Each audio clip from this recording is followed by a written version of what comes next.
Doctor Yunus গভর্নমেন্টের আন্ডারে হবে নাকি অন্য কোনো গভর্নমেন্ট আসবে নির্বাচন করার জন্য, এরকম একটা ইঙ্গিত কিন্তু মির্জা ফখরুল ইসলাম আলমগীর দিয়েছিলেন একবার।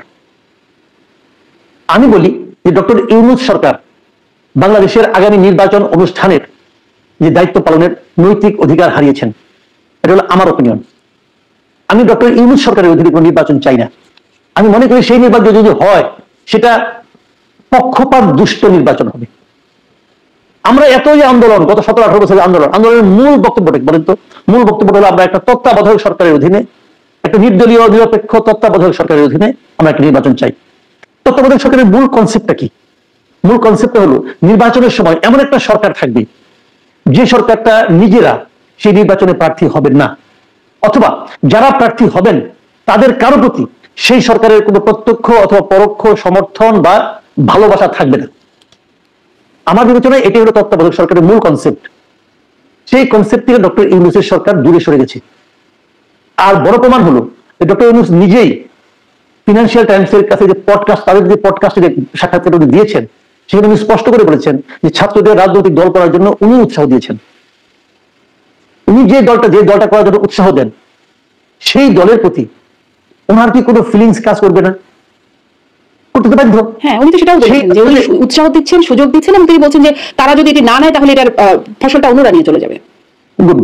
তাহলে সেই দলটা যদি নির্বাচনে আসে, তাহলে সেই নির্বাচনে আসার জন্য যে দলটা আসলো, সেই দলটার প্রতি ওনার যে ফিলিংসটা, এটা কি প্রকাশিত নয়? প্রকাশিত, গোপন তো কিছু নয়, এটা প্রকাশিত। মাঠ পর্যায়ের সমস্ত কর্মকর্তা প্রশাসনে যারা আছে তারা কি জানবে না এই দলটার প্রতি ডক্টর ইউনূসের এক ধরনের প্রশ্রয় আছে? তারা কি জানবে না এই দলটার প্রতি প্রশাসনের এবং মন্ত্রী পরিষদের উপদেষ্টা পরিষদের এক ধরনের প্রশ্রয় আছে? জানবে। তাহলে সেই নির্বাচনটা কি অবাধ এবং নিরপেক্ষ হবে? হওয়া নিয়ে একটি প্রশ্ন করার সুযোগ থাকবে না? আমি জানি না আর কেউ প্রশ্ন করবেন কিনা, আমি করবো। তাহলে আপনি বিকল্প কি? ছোট মানুষ, হ্যাঁ, আপনি কি বিকল্প দেখেন? মানে ডক্টর ইউনূস সরকারের বিকল্প কি আবার নির্বাচনের আগে? নির্বাচনের সময়, নির্বাচনের 3 মাস আগে নতুন একটা তত্ত্বাবধায়ক সরকার আসবে, একদম নির্দলীয় নিরপেক্ষ তত্ত্বাবধায়ক সরকার আসবে, এবং তত্ত্বাবধায়ক সরকার কি গঠিত হবে সেই ফরম্যাট দেওয়া আছে। নতুন যে প্রস্তাবিত কমিশন তারা বলবে। বিএনপি মহাসচিব যে আপত্তির জায়গাটা তুলছেন, তিনি বলছেন নিরপেক্ষতা থাকবে না এবং নির্বাচনকালীন সময় তাহলে নিরপেক্ষ সরকার, যদি নিরপেক্ষতা হারায় তাহলে নিরপেক্ষ সরকারের প্রয়োজন হবে।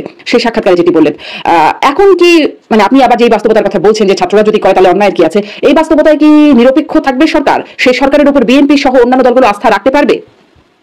না, এই সরকার এখন নিরপেক্ষ নাই। এই সরকার প্রথমে প্রবলেমটা হয়ে গেছে যে সরকার যদি প্রথমে এসে বলতো যে আমরা আসছি একটা বিপ্লবের সরকার, আমরা একটা বিপ্লবী সরকার গঠন করবো, আমরা আমাদের রাজনৈতিক দল গঠন করবো এবং এই কাজ করার জন্য আমাদের 2 বছর 3 বছর 5 বছর সময় লাগবে, তোমরা পারলে আমাদেরকে কিছু একটা করো, হ্যাঁ পারলে আমাদেরকে ঠাকাও, নাহলে আমরা এই কাজগুলো করবো, তখন এক ধরনের পরিবেশ সৃষ্টি হতো। কিন্তু এই সরকার যে কাজটি করেছে, প্রথমে এসে আমাদেরকে ভালো ভালো কথা বলেছেন যে আমরা এটা করবো, ওটা করবো, বাংলাদেশকে পরিবর্তন করবো, সংস্কার করবো, অতীতে যা কিছু হয়েছে আমরা রিসেট বাটন চাপ দিয়ে, অতীতের কিংস পার্টি করেছে ওটা ভুল, অতীতের এই তথ্য করেছে এটা ভুল, সবকিছু করে আমাদের একটা স্বপ্ন দেখেছে, প্রেম দেখিয়েছে, ভালোবাসা দেখিয়েছে।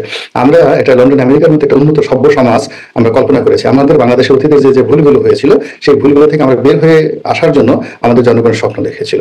এখন যে বাস্তবতা, সেই বাস্তবতা হলো যে আমরা তো সেই যে লাউ সেই কদম আগে যেটা হয়েছে সেটাই তো হচ্ছে।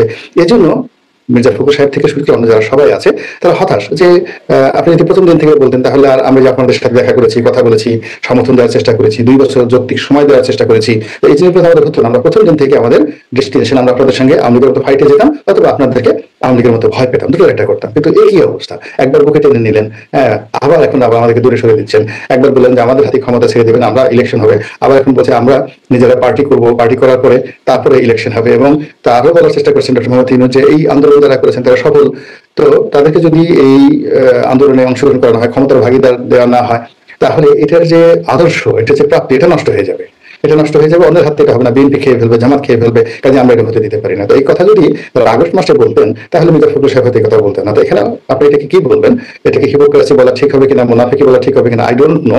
কিন্তু রাজনৈতিক দলগুলোর সঙ্গে যে ধরনের ভালো ভালো কথা বলা হয়েছে বা আমাদের যে একটা আশা ছিল, আমরা যে কোনো একটা ভালো মানুষ দেখলেই আশা করি, ডক্টর মোহাম্মদ ইউনূস নোবেল পেয়েছেন, এত সুন্দর সুন্দর কথা বলেন, এই 86 বছর বয়সে এত সুন্দর করে হাসেন, তার হাসি দেখলে অন্তর জুড়িয়ে যায়। কিন্তু হঠাৎ করে ধরনের কি কথা, তিনি আমাদের সবার নেতা, বিএনপির নেতা, জামাতের নেতা, সবার নেতা, সবকিছু বাদ দিয়ে এখন তিনি কেবলমাত্র ছাত্রদের নেতা। এই জিনিসগুলো বিএনপি মানতে পারছে না।